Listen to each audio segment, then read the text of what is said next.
தந்தை மகன் தூய ஆவியாரின் பெயராலே ஆமேன். இயேசு கிறிஸ்துவின் அன்புமிக்க சகோதர சகோதரிகளின் அனைவருக்கும் கிறிஸ்து இயேசுவின் அன்பு கலந்த வணக்கத்தை தெரிவித்துக் கொள்கின்றேன். இன்று நற்செய்தி பாகமானது மத்தேயு நற்செய்தி 13ஆம் அதிகாரம் 36 முதல் 43 வரையுள்ள திருவாக்கியங்கள். குறிப்பாக 36வது வாக்கியம். அதன் பின்பு இயேசு மக்கள் கூட்டத்தினர் அனுப்பிவிட்டு வீட்டுக்குள் வந்தார். அப்போது அவருடைய சீடர்கள் அவர் அருகே வந்து, வயலில் தோன்றிய களைகள் பற்றிய உவமையை எங்களுக்கு விளக்கி கூறும் என்றனர். மக்கள் நாம் பார்க்கின்றோம், சீடர்கள் இயேசுவிடம் தனிப்பட்ட முறையில் கடந்து வருகிறார்கள். இயேசு சொன்ன அந்த உவமையை பற்றி விளக்கி கேட்கிறார்கள். இதை தெய்வம் அவர்களுக்கு அதை பற்றி எடுத்து சொல்வது பார்க்கின்றோம். இங்கே நாம் உணர வேண்டிய ஒரு சத்தியம் என்னவென்றால், அவர்கள் தனிப்பட்ட முறையில் இயேசுவிடத்தில் வந்து கேட்பது, அதுதான் நாம் பார்க்கின்றோம் பர்சனல் ப்ரேயர். நம்முடைய வாழ்க்கையில் பல நிகழ்வுகள் நடந்து கொண்டிருக்கின்றது. அதோட அர்த்தம் என்னவென்று நமக்கு தெரியாமல் இருக்கின்றது. பலரும் பல விதத்தில் நம்மிடத்து பேசுகிறார்கள், பலரும் நல்ல விஷயங்கள் சொல்கிறார்கள், பலரும் நல்ல காரியங்கள் சொல்கிறார்கள். ஆனால் அதை எவ்வாறு எடுத்துக்கொள்ள வேண்டும், எவ்வாறு புரிந்து கொள்ள வேண்டும், எந்த விதத்தில் அவர்கள் எந்த அர்த்தத்தை அவர்கள் சொல்கிறார்கள் என்று நாம் புரியாமல் போய்விடுகின்றன.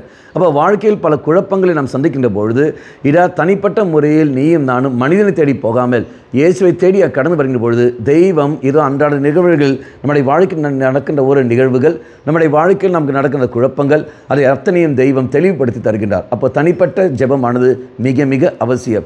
இந்த ஜெபம் எங்கு ஆரம்பிக்கப்பட வேண்டும் என்று பார்க்கும்போது குடும்ப ஜெபத்தில். அப்போ குடும்பத்தில் இதோ அவன் காலை போகின்றான், வேலையெல்லாம் செயல்படுகின்றான், மாலை நேரத்தில் வீட்டுக்கு வருகின்றான்.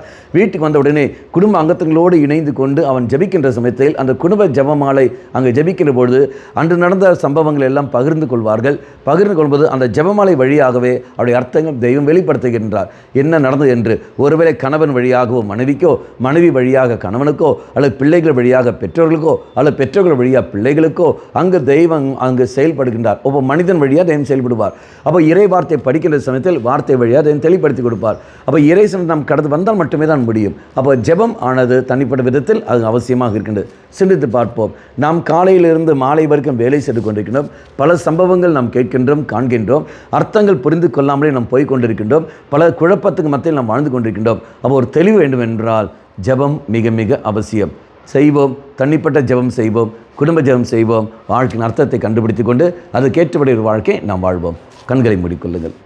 நல்லவனாய தெய்வமே, இதை ஒவ்வொரு நாளும் நாங்களும் அருகில் வருகின்ற பொழுது எங்கள் வாழ்க்கையில் நடக்கிற ஒரு சம்பவத்தையும் நீ தாமே எங்களுக்கு விலக்கி தருகின்றீர்.